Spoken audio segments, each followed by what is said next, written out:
ಇವ್ರ ಕುತಂತ್ರಿಗಳು ಅಂತ ಹೇಳ್ಬಿಟ್ಟು ಅಲ್ಲೇನೆ ಡಬಲ್ ಟಿಕ್ ಹೊಡೆದ್ಬಿಟ್ರು. But I think in that way ಕರ್ನಾಟಕದ ಮನಕ ಒಂದು ಬ್ರೇಕ್ ಅಂತ ಅನ್ಸುತ್ತೆ. ಯಾಕಂದ್ರೆ ಸ್ವಲ್ಪ ಈ ಗ್ರೇ ಶೇಡೆಡ್ ಮಫ್ತಿ ಟಗರು ಕಾಮಿಡಿ ಮಾಡ್ಬೇಕಲ್ಲ ಅಂತ ಫೋರ್ಸ್ ಮಾಡಿ ಮಾಡೋಕ್ಕಾಗಲ್ಲ. ಆ ಇಮೇಜ್ಗೆ ಮಾಡ್ಕೊಂಡು ಹೋಗ್ಬಿಟ್ರು. ಬಂಗಾರ ಸನ್ ಆಫ್ ಬಂಗಾರದ ಮನುಷ್ಯ ಇರ್ಬೋದು, ಇಲ್ಲಾಂದ್ರೆ ಬಜರಂಗಿ ಇರ್ಬೋದು, ಬಜರಂಗಿ 1 ಇರ್ಬೋದು, ವಜ್ರಕಾಯ ಇರ್ಬೋದು. ವಜ್ರಕಾಯ ಲಿಟಲ್ ಬಿಟ್ ಕಾಮಿಡಿ ಇತ್ತು, ನಾಟ್ ಮಚ್. ಒಂದು ಮುದ್ದ ಶಿವಣ್ಣ ತೋರಿಸ್ಬೇಕಂತ ಭಟ್ರು ಒಂದು ಆಸೆ. ಎಲ್ಲಿ ಎಕ್ಸ್ಪೀರಿಯನ್ಸ್ ಇರುತ್ತೋ ಅಲ್ಲೊಂದ್ ಮಾತು ಕೇಳ್ಬೇಕಂತ. ಜನನ ಎಲ್ಲಾಯ್ತು ಆಸ್ಪತ್ರೆಯಿಂದ ಇಂಡಸ್ಟ್ರಿಗೆ ತಂದ್ಬಿಟ್ಬಿಟ್ಟಿದ್ದಾರೆ. ಅಷ್ಟು ಸಿನಿಮಾಗಳು ಒಪ್ಕೊಳ್ಳೋಕ್ ಕಾರಣ ಏನಂದ್ರೆ ಕಿವಿ ಕ್ಲೀನ್ ಆಗಿ ಓಪನ್ ಆಗಿ ಇಟ್ಕೋತಾರೆ. ಅದು ತಾನಾಗೆ ಬರುತ್ತೆ, ಅಟೆಂಡ್ ಮಾಡ್ಬೇಕು ಮನುಷ್ಯ. ಹಂಗಾಗಿ ಹೋಗಿ ಅದನ್ನೆಲ್ಲ ಮಿಕ್ಸ್ ಮಾಡಿ ಮಿಕ್ಸಿಗೆ ಹಾಕಿ ನವಜಾತ ಶಿಶು ಅಂದೆ. ಆಸೆಗೆ ಒಂದು ಲಿಮಿಟ್ ಇಲ್ಲ. ಕರ್ನಾಟಕ ದಮನಕ ವಿಲ್ ಬಿ ಅ ಡಿಫ್ರೆಂಟ್. ಈಗಿನ ನನ್ನ ಪ್ರೆಸೆಂಟ್ ಟ್ರೆಂಡ್ ಆಫ್ ಕರಿಯರ್ ಸ್ವಲ್ಪ ಡಿಫ್ರೆಂಟ್. ಅಂದ್ರೆ ನಮ್ಮ ಕನ್ನಡ ಸಂಸ್ಕೃತಿಯ ಬ್ರ್ಯಾಂಡ್ ಅಂಬಾಸಡರ್ ಅವರು ಅಂದ್ರೇನು ತಪ್ಪಾಗಲ್ಲ. ಇವನ್ಯಾರ ಮಗನೋ ಹಿಂಗವನಲ್ಲ, ಅದೊಂದು ಹುಡುಗಿ ಕಂಠದಲ್ಲಿ ಶುರು ಆಗುತ್ತೆ. ಮನೋಹರ್ ಬಂದ ತಕ್ಷಣ ಅದು ಏನು ಆ ಸಾಂಗ್ ಒಂದು ವಾರದಲ್ಲಿ ಎಲ್ಲ ಟ್ಯೂನ್ ಮಾಡ್ಬಿಟ್ಟು. ಕನ್ನಡ ಪಿಕ್ಚರ್ನ ಸಮಸ್ತ ಅಭಿಮಾನಿಗಳಿಗೆ ನಮಸ್ಕಾರ. ಕನ್ನಡ ಚಿತ್ರರಂಗದ ಇತಿಹಾಸದಲ್ಲಿ ಬಹಳಷ್ಟು ಜನ ನಿರ್ದೇಶಕರು ತಮ್ಮದೇ ಆದಂತಹ ದೃಷ್ಟಿಕೋನದಲ್ಲಿ ಸಿನಿಮಾಗಳನ್ನ ಮಾಡ್ತಾರೆ. ಬಟ್ ಯಾವಾಗ ಅದು ಯೋಗರಾಜ್ ಭಟ್ರ ವಿಷಯಕ್ಕೆ ಬರುತ್ತೋ ಅವ್ರು ಮಾಡುವಂತಹ ಪ್ರತಿ ಸಿನಿಮಾನೂ ತುಂಬ ಚೆನ್ನಾಗಿರುತ್ತೆ, ಕಂಟೆಂಟ್ ತುಂಬ ಗಟ್ಟಿಯಾಗಿರುತ್ತೆ. ಅದಕ್ಕೆ ಪೂರಕವಾಗಿ ಹೊಸದಾಗಿ ಮಾಡಿರುವಂಥ ಒಂದು ಸಿನಿಮಾ ಕರ್ನಾಟಕ ದಮನಕ ಮಾರ್ಚ್ 8ಕ್ಕೆ ರಾಜ್ಯಾದ್ಯಂತ ಬಿಡುಗಡೆ ಆಗ್ತಿದೆ. ನಮ್ಮೊಟ್ಟಿಗೆ ನಮ್ಮ ಪ್ರೀತಿಯ ಶಿವಣ್ಣ ಇದ್ದಾರೆ. ಶಿವಣ್ಣ ಕಾರ್ಯಕ್ರಮಕ್ಕೆ ಸ್ವಾಗತ. Thank you so much. ಪ್ರತಿ ಸಲ ಮಾತಾಡೋವಾಗಲೂ ಒಂದು ಆ ಎನರ್ಜಿ ಪಾಸ್ ಆಗಲಿ ಅಂತ ನಾನು ಕೇಳ್ಕೊಳ್ತೀನಿ. ಭಟ್ರೆ, ಥ್ಯಾಂಕ್ ಯು ಸೋ ಮಚ್. ನಮಸ್ಕಾರ. ನೋಡುಗರೆಲ್ಲ ನಮಸ್ಕಾರ. ಸಾಹಿತ್ಯದ ಒಂದು ಎಲ್ಲ ಥರದ ಆಯಾಮಗಳನ್ನು ಟಚ್ ಮಾಡಿ ಪಂಚತಂತ್ರದಕ್ಕೆ ಒಂದ್ಸಲಿ ಕನೆಕ್ಟ್ ಮಾಡಿದ್ರಿ.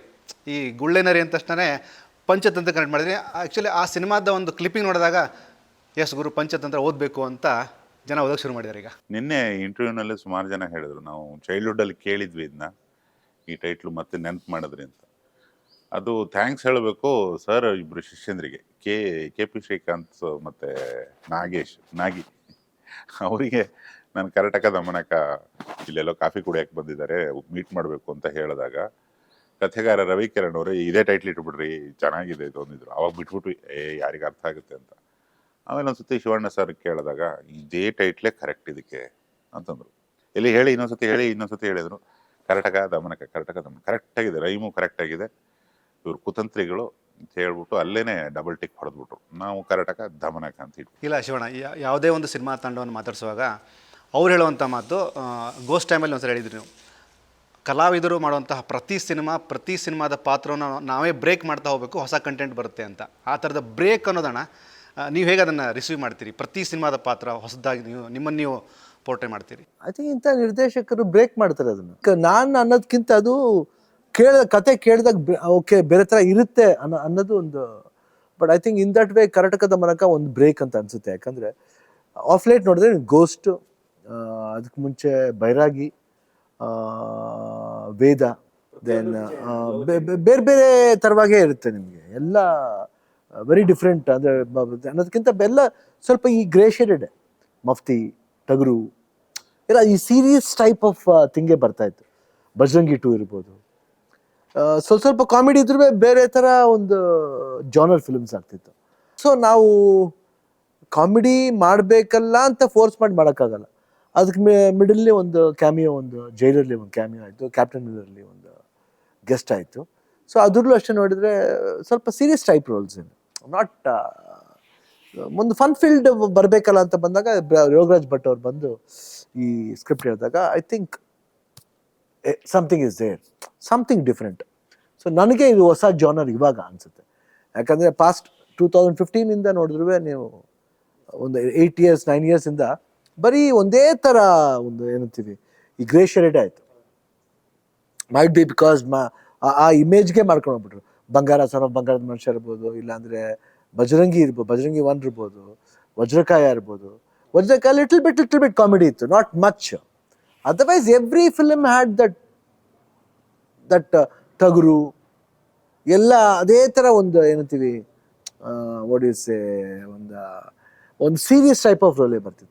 ಒಂದು ಆಲ್ಮೋಸ್ಟ್ ಕೆಲವು ಫಿಲಮ್ಲಿ ಮೀಸೆ ಇರಲಿಲ್ಲ ಟಗರು ಫಿಲಮ್ಲಿ. ಅದು ಬಿಟ್ಟರೆ 4-5 years ಕಂಟಿನ್ಯೂಸ್ ಬರೀ ಸ್ಟಬಲ್ಲು ಇದೇ ಇತ್ತು. ಇದು ಒಂದು ಕ್ಲೀನ್ ಶೇವ್ ಮಾಡಿ ಒಂದು ಮುದ್ದ ಶಿವಣ್ಣ ತೋರಿಸ್ಬೇಕಂತ ಭಟ್ರು ಒಂದು ಆಸೆ.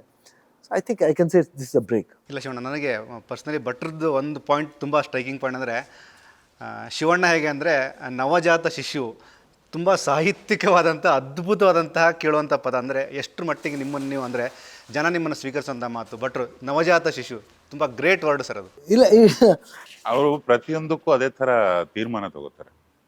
ಈಗ ನೀವು ಬರಕ್ಕೆ ಮುಂಚೆ ಒಂದು ಟೀಸರ್ ಬಿಡಬೇಕು, ಅದು ಮೊನ್ನೆನೂ ತೋರಿಸಿದ್ದೆ, ನಿನ್ನೆ ತೋರಿಸಿ ಏನಾದ್ರು ರಿಪೇರಿ ಹೇಳಿದ್ರೆ ಇಮಿಡಿಯೇಟ್ ಮಾಡ್ಬೇಕು ನಾನು. ಅದು ಎಕ್ಸ್ಪರ್ಟ್ ಕಾಮೆಂಟ್ ಒಂದು ಬೇಕಾಗುತ್ತಲ್ಲ ನಮಗೆ. ಎಲ್ಲಿ ಎಕ್ಸ್ಪೀರಿಯನ್ಸ್ ಇರುತ್ತೋ ಅಲ್ಲೊಂದು ಮಾತು ಕೇಳಬೇಕಂತೆ. ಯಾವುದೋ ಒಂದು ವಿಷಯ ಕಾಪಾಡ್ಬಿಡ್ತದೆ ನಮ್ಮನ್ನ. ಅದನ್ನು ಅಷ್ಟೇ ನೀನು 100 ಸತಿ ತೋರಿಸು, ಅದನ್ನ ಫಸ್ಟ್ ಟೈಮ್ ಅಷ್ಟೇ ಶ್ರದ್ಧೆಯಿಂದ. ಕೆಲಸ ಅಂತಲ್ಲ ಅದನ್ನ ಮಾಡೋದವರು, ಒಂದು ಮಗುವಿನ ಬೆರಗು ಅಂತಾರಲ್ಲ, ತುಂಬಾ ಚಿಕ್ಕ ಮಕ್ಳ ಥರಾನೇ ನೋಡ್ತಾರೆ. ಈಗ ಇಲ್ಲಿ ಕೂತ್ಕೊಳ್ಳೋದು ಬಂದ್ರು, ನೀನೇ ನೋಡ್ದೆ, ಬಟ್ ಒಂದು ರೆಡಿನಾ, ನೀನ್ ರೆಡಿನೇ ಇಲ್ಲ, ನೀ ಬಂದು ಎಷ್ಟೊತ್ತಾಯ್ತು, ಬಟ್ ಅವರೇ ಬಂದು ಕೇಳ್ತಾರೆ.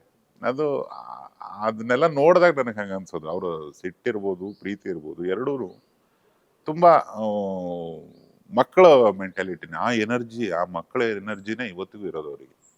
ಅದು 60 ಸುಮ್ಮನೆ ನಂಬರ್ ಅಷ್ಟೇ ಬಿಟ್ರೆ, ನನಗನ್ಸೋದು ಅದನ್ನು ಕಾಪಿ ಮಾಡಿಬಿಟ್ರು ಸಾಕು, ನಮ್ಗೆ ಎಲ್ಲರಿಗೂ ಒಂದು ಎನರ್ಜಿ ಆಟೋಮೆಟಿಕಲಿ ಬಂದ್ಬಿಡುತ್ತೆ. ಆ ಮಗುವಿನ ಮೆಂಟಾಲಿಟಿ ಕಾಪಾಡ್ಕೊಂಡಿದ್ದಾರೆ ಅವರು. ಅದ್ರ ಬಗ್ಗೆ ಯಾವುದೇ ದೂಸರ ಡೌಟೇ ಬೇಡ. ಹಂಗಾಗಿ ಹೋಗಿ ಅದು ನವಜಾತ ಶಿಶು ಡೈರೆಕ್ಟರ್ ಜನನ ಎಲ್ಲಾಯ್ತು ಆಸ್ಪತ್ರೆಯಿಂದ ಇಂಡಸ್ಟ್ರಿಗೆ ತಂದುಬಿಟ್ಬಿಟ್ಟಿದ್ದಾರೆ. ದೊಡ್ಡ ಸೈದ್ಧಾಂತಿಕವಾದಂಥ ಅರ್ಥ ಸರ್. ಅಂದರೆ ಅದರ ಅರ್ಥ ಆಗೋರಿಗೆ ಅರ್ಥ ಆಗುತ್ತೆ. ಅಂದರೆ ಅದಕ್ಕೊಂದು ಅಡಿ ಎಲ್ಲ ಲೆಗೆಸಿ ನೋಡಿ ಬಂದಂಥ ಒಬ್ಬ ನಟನಿಗೆ ನವಜಾತ ಶಿಶು ಅಂದರೆ ಕೀಪ್ ಆನ್, ಅವರ ಎನರ್ಜಿಗೆ ಯಾವುದೇ ಕಾರಣಕ್ಕೆ ಎಂಡಿಲ್ಲ ಅಂತ. ಹೌದು. ಅದಕ್ಕೆ ಏನಪ್ಪ ಅಂದರೆ, ನೀನು ಹೊಸ ಕಥೆ ಹೇಳು. ಇವತ್ತು ಒಂದು 4-5 ಪ್ಯಾರಲಲ್ ಸಿನಿಮಾಗಳು ನಡೀತಿರುತ್ತೆ, 4-5 ಡಬ್ಬಿಂಗ್ಗಳು ನಡೀತಿರುತ್ತೆ. ಒಂದರಲ್ಲಿ ದಾಡಿ, ಒಂದರಲ್ಲಿ ಮಚ್ಚು, ಇನ್ನೊಂದರಲ್ಲಿ ಟೊಪ್ಪಿ, ಇನ್ನೊಂದರಲ್ಲಿ ರೌಡಿ, ಇನ್ನೊಂದರಲ್ಲಿ ಡಾಕ್ಟ್ರು, ಏನೇನೋ, ಇನ್ನೊಂದರಲ್ಲಿ ಪಂಚೆ, ಕರಿ ಶರ್ಟು, ಡಾರ್ಕ್ ಶೇಡ್ ಕ್ಯಾರೆಕ್ಟ್ರು ಎಲ್ಲ ಮಾಡ್ಕೊಂಡು ಬಂದು ಅವು ಅಷ್ಟಕ್ಕೂ ಅಷ್ಟೇ ಇಂಪಾರ್ಟೆನ್ಸ್ ಕೊಟ್ಕೊಂಡು ಮತ್ತೆ ತಿರ್ಗಾ ನಾವು ಕರೆದಾಗಲೂ ಬಂದು ಕ್ಯಾಮ್ರಾ ಮುಂದೆ ನಿಂತಿರೋದು ನೋಡಿದ್ದೀನಿ ನಾನು. ಅದು ಎಲ್ಲಿಂದ ಬರುತ್ತೆ ಅಂದರೆ, ಪ್ರತಿಯೊಂದನ್ನು ಹೊಸದಾಗಿ ತಗೊಳ್ಳೋದು, ಫ್ರೆಶ್ ಆಗಿ ತಗೊಳ್ಳೋದು.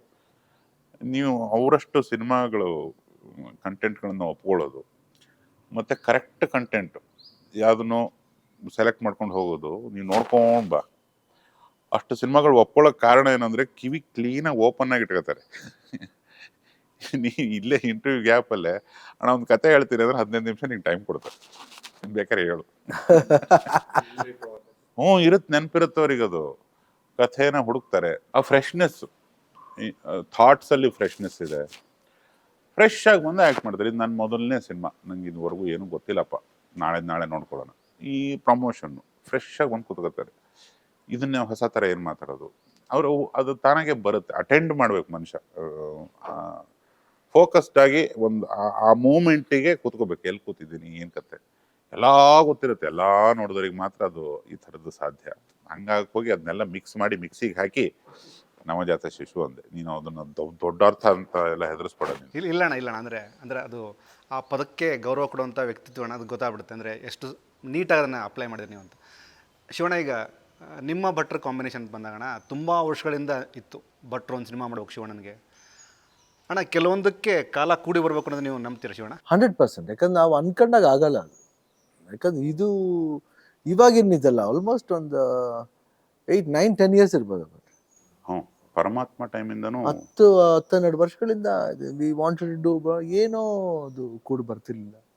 ಐ ಥಿಂಕ್ ಆ ಟೈಮ್ ಬರಬೇಕು ಅಷ್ಟೇ. ಯಾಕಂದ್ರೆ ಅವ್ರಿಗೂ, ಯಾಕೆ ಮೇಕರ್ಸ್ಗೆ ಏನಾಗುತ್ತೆ ಅಂದರೆ, ಒಂದು ಕತೆ ಮಾಡಬೇಕಂದ್ರೆ ಅವ್ರಿಗೂ ಒಂದು ರೆಸ್ಪಾನ್ಸಿಬಿಲಿಟಿ ಬೇರೆ ಥರವಾಗಿ ಮಾಡಬೇಕು.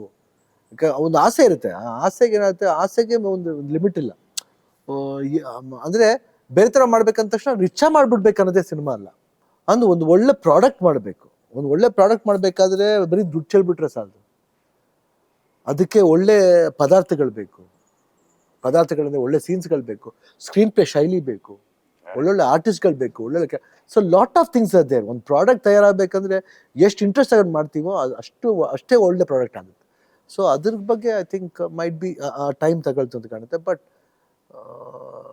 ಏನೇ ಸ್ವಲ್ಪ ಲೇಟ್ ಆದ್ರೂ ಐ ಥಿಂಕ್ ಕರ್ನಾಟಕ ದಮನಕ ವಿಲ್ ಬಿ ಅ ಡಿಫ್ರೆಂಟ್ ಈಗಿನ ನನ್ನ ಪ್ರೆಸೆಂಟ್ ಟ್ರೆಂಡ್ ಆಫ್ ಕರಿಯರ್ಲಿ ಸ್ವಲ್ಪ ಡಿಫ್ರೆಂಟ್. ಈಗ ಕಾರ್ಲಿ ಬರ್ತಾ ಸರ್ ಜನ್ಮ ಜೋಡಿದ ಒಂದು ಸಾಂಗ್ ಇವನೇ ಯಾರೋ ಮಗನ.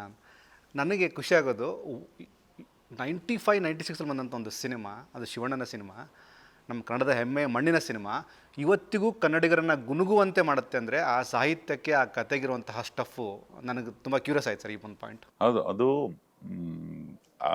ಶ್ವೇತ ಅಪ್ಪಾಜಿ ಅಣ್ಣ ಅವರ ಕಾಲದಿಂದನೂ ಅದು ಕನ್ನಡದೊಂದು ಈ ಮಣ್ಣಿಂದೊಂದು ಡೀಪ್ಲಿ ರೂಟೆಡ್ ಆಳವಾದ ಗಾಢವಾದ ಕನೆಕ್ಷನ್ ಇದೆ. ಅಂದರೆ ನಮ್ಮ ಕನ್ನಡ ಸಂಸ್ಕೃತಿಯ ಬ್ರ್ಯಾಂಡ್ ಅಂಬಾಸಡರ್ ಅವರು ಅಂದ್ರೂ ತಪ್ಪಾಗಲಾರದು. ಅಲ್ಲಿ ಆ ಮನೆ, ಆ ವಂಶದ ಕುಡಿ ಅವರ ಸುಪುತ್ರನಾಗಿದ್ದು ಅವು ಸುಮಾರು ಲೆಗಸಿಗಳನ್ನ ಕ್ಯಾರಿ ಮಾಡಲೇಬೇಕು. ಅವರು ಆರ್ಟಿಫಿಷಿಯಲಾಗಿ ಕ್ಯಾರಿ ಮಾಡಿದ್ರೆ ನಡೆಯಲ್ಲ, ಜನಕ್ಕೆ ಗೊತ್ತಾಗ್ಬಿಡುತ್ತೆ, ನನಗೂ ಗೊತ್ತಾಗುತ್ತೆ, ನಿನಗೂ ಗೊತ್ತಾಗುತ್ತೆ. ಅದು ಇನ್ಬಿಲ್ಟಾಗೆ ಬಂದಿರೋದವೆಲ್ಲ. ಈಗ ಇಲ್ಲಿ ಏನೇ ಒಂದು ಇವನ್ಯಾರ ಮಗನೋ ಹಿಂಗವನಲ್ಲ, ಅದೊಂದು ಹುಡುಗಿ ಕಂಠದಲ್ಲಿ ಶುರು ಆಗುತ್ತೆ. ಅದನ್ನ ಬರಿಬೇಕಾರೆ ಅಲ್ಲಿ ಸರ್ಗೆ ಅನ್ಸಿರುತ್ತೆ, ಹಂಸಲೇಖ ಸರ್ ಅಲ್ವಾ, ಎಸ್ ಸರ್. ಆ ಕನೆಕ್ಷನ್ ಅನ್ನ ರೀಬಿಲ್ಡ್ ಮಾಡಿರ್ತಾರೆ ಇವರು ಮನೋಹರ್ ಬರ್ತಾರೆ. ಮನೋಹರ್ ಸರ, ಸಾರಿ ಹಂಸಲೇಖ ಸರ್ ಅನ್ಕೊಂಡೆ. ಹಂಸಲೇಖ ಅವ್ರು ಮಾಡ್ಬೇಕಾಯ್ತಾ ಪಿಕ್ಚರ್, ಅವರು ಸ್ವಲ್ಪ ಬ್ಯುಸಿ ಆಗಲಿಲ್ಲ ಅನ್ನೋದಕ್ಕೋಸ್ಕರ ಮನೋಹರ್ ಬಂತು. ಇದು ಮನೋಹರ್ ಬಂದ ತಕ್ಷಣ ಅದು ಏನು ಆ ಸಾಂಗ್ ನೀವು ನಂಬೋದಿಲ್ಲ. ಆ್ಯಕ್ಚುಲಾಗಿ ವಿತಿನ್ ಒಂದು ವಾರದಲ್ಲಿ ಎಲ್ಲ ಟ್ಯೂನ್ ಮಾಡಿಬಿಟ್ರು. ಒಂದೇ ವಾರ ಕುಂತ್ಕೊಂಡು ಬರ್ತೇನೆ ಸರಾಗವಾಗಿ ಬರ್ತಾನೆ ಇತ್ತು. ಬಂದು ಪಾಠ ಮಾಡೇ ಬಿಟ್ರು, ಟ್ಯೂನ್ ಮಾಡಿಬಿಟ್ರು. ಆಮೇಲೆ ಸಾಂಗ್ ರೆಡಿ, ಲಿರಿಕ್ಸು ಬರೆದ್ಬಿಟ್ರು. ಸೊ ಐ ಥಿಂಕ್ ಒಂದೊಂದು ಸತಿ ಅದು ಏನಂತೀವಿ, that this one will happen, ಅದಾಗೆ ಆಗೋಗುತ್ತೆ.